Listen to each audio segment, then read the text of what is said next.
Champions League is back and Liverpool are in good spirits, as you expect, after 4 wins out of 4 in the Premier League. You can hear them behind me going through their paces. In terms of roll call, everybody's here except Curtis Jones, who we expect to still be out for this game. Alexander Isak has been training and he is in contention to make his Liverpool debut in the game tomorrow evening should I say. The interesting thing about this time of the season, it's still early, but you're beginning to see who is hanging out with who, where the partnerships are, who's having jokes with whom. Jeremy Frimpong very much in the middle of all of it. Alexander Isak has been spending a lot of time with Mo Salah, which is good news for when they get on the pitch. We'll have to wait and see whether that will be tomorrow. We'll have to wait and see exactly what Arne Slot has to say in his pre-match press conference coming later today. We'll also be hearing from the captain, Virgil Van Dijk. So stay tuned for more later on. Hello everyone, we are here in the bowels of Anfield after Arne Slot and Virgil van Dijk have spoken to the gathered press ahead of the big Champions League game against Atletico Madrid tomorrow night, and both of them had some interesting things to say. Both of them were in a good mood. Both of them were actually cracking a lot of jokes, which I always take as a good sign. This team are ready. They've been through this rigmarole before. They know what it takes to get to the latter stages of the Champions League, and they feel that they are ready. Interestingly enough, most of the questions for both men centered around Alexander Isak. I say interesting, it's probably not that surprising, really. He is the man that everybody wants to hear about. So we will go into them each individually. Our Virgil came up first, so we're going to do what we always do. We're going to have top takeaways, but we're going to have top takeaways about Virgil and top takeaways about Arne Slot as well. So, top takeaway number 1.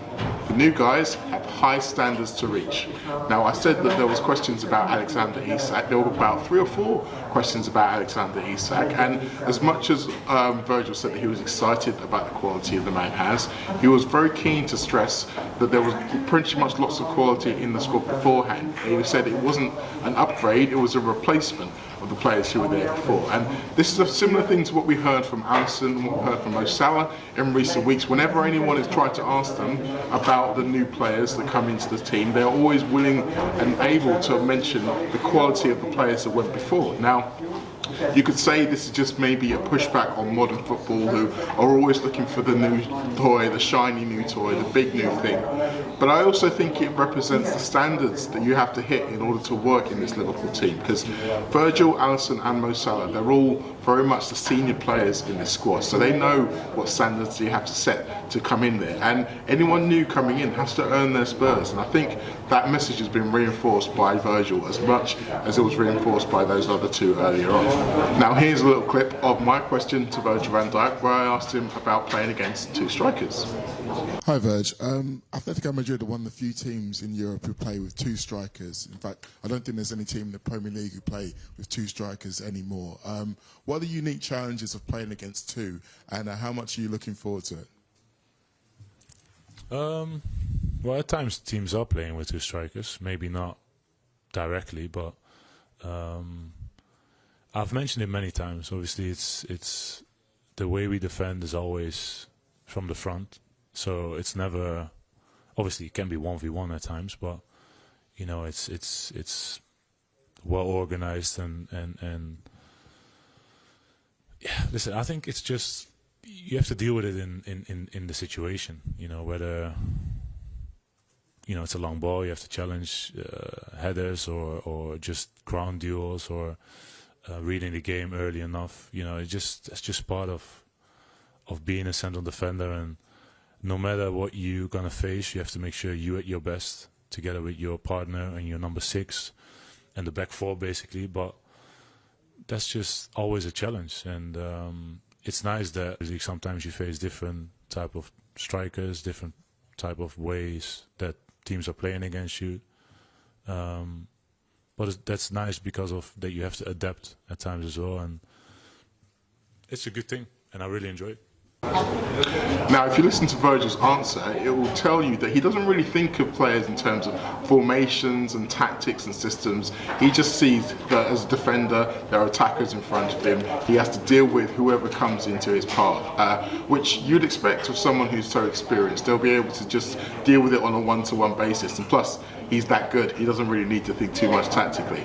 But again, it is interesting when you consider the way that his answer really led to the idea that it's not individual against individual, it's not two centre-backs against two strikers, it's more about a unit. So he referenced the defensive unit and the number 6 as well, but he also referenced the whole team, and everybody has a responsibility when it comes to defending. And we've seen criticism of Liverpool's defending in the early part of this season, particularly on the counter-attack, but then in the last 2 games against Burnley and Arsenal, they both kept clean sheets, and in particular against Burnley, they looked very good against the counter-attack. So as much as it may well be something that he doesn't see very often in terms of playing against 2 strikers, you suspect that he will be up to more than just him to be able to repel them. Now it's time to talk about Arne Slot, and my top takeaway from Arne Slot. Top takeaway number 1, the league table sometimes lies. Now, this is the question that Arne Slot's been asked many times about this new Swiss system in the Champions League and what it means in terms of how he approaches it. We all know last season Liverpool finished top of the group phase and still ended up playing a very, very tough team in PSG, the eventual winners, PSG. So the question has always been, do you think Liverpool are going to approach things differently this season?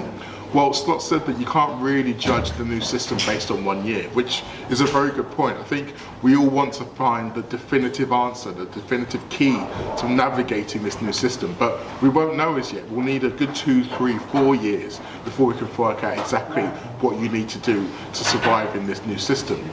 Although Arne Slot did also reveal how he feels about the system, and he did make some very interesting points around the fact that because this is a league phase where everybody doesn't play everybody, you can get a little bit of a false impression of some of the players in terms of sometimes a pot 4 team will end up having easier games than a pot 1 team.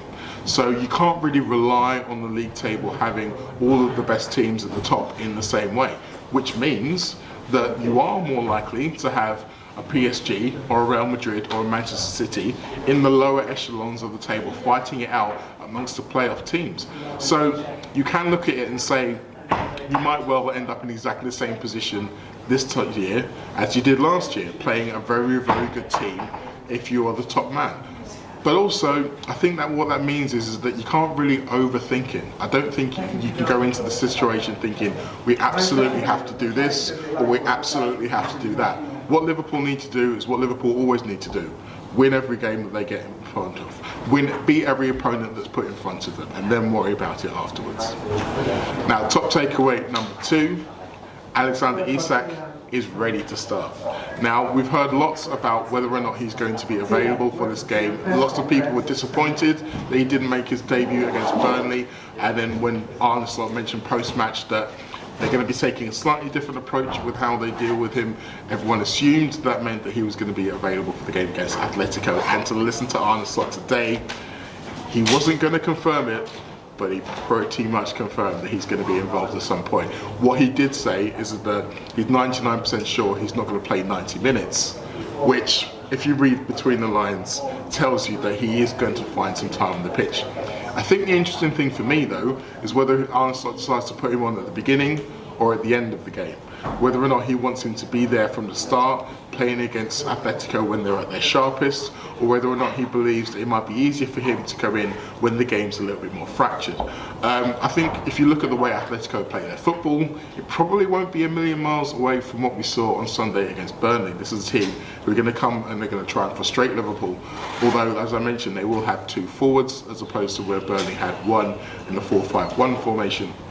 So when they do win the ball, they may well be a bigger threat than Burnley were, particularly since they've got better quality players as well as more forwards. But I do think when it comes to Alexander Isak, it will be interesting to see whether or not Slot favours him at the beginning, favours him at the end, and how much of him we're going to see. I think if Slot believes that he's not fit enough to play 45 minutes, then it makes more sense for him to come on in the second half. But if Slot thinks that he can maybe play 45 minutes, maybe an hour, then we might see him from the start. So that's definitely something to keep an eye on. Something else to keep an eye on is Arne Slot's answer to my question, which unfortunately was short and sweet. Hi Arne, you mentioned earlier Curtis Jones is still out for this game. Could you tell us a little bit more about the nature of his injury, how long you expect him to be out for, and whether or not this affects your use of Alexis McAllister, who himself is still finding his way back to full fitness? Yeah, I can talk to you for a long time, but I already talked for a long time. So he will train with the team tomorrow. So hopefully he's able to be in the squad on Saturday, but not for tomorrow yet. Now, as I say, Arne Slot didn't really feel like going into detail around my question, particularly the Alexis McAllister part, but he did confirm that Curtis Jones will be back in training tomorrow, which is great news because it means that he comes into contention to play some part in the Merseyside derby. And as much as Curtis Jones made a lot of headlines in the derby last season with his red card after the match, I do think he's the kind of player who you need in this kind of atmosphere. He's got some good memories from Merseyside derbies as well. You forget his winning goal in the FA Cup back in 2020, and I do think that in terms of the white hot atmosphere that's going to be there, he is someone who can handle that, and having his calm head and ability to change the game as he did when he came on against Arsenal potentially could be invaluable in another game that may well be won late. So there you have it. This is today's press conference review. Try to wrap it up as quickly as possible because I'm going to get kicked out of here any minute now and Diego Simeone is going to come in. So thank you all for watching. We'll be back once again at the weekend ahead of that Merseyside derby. You know where to find me by now. You can look at my Substack. You can find me on the Late Challenge podcast and on the Anfield Wrap. But for now, we'll see you again soon.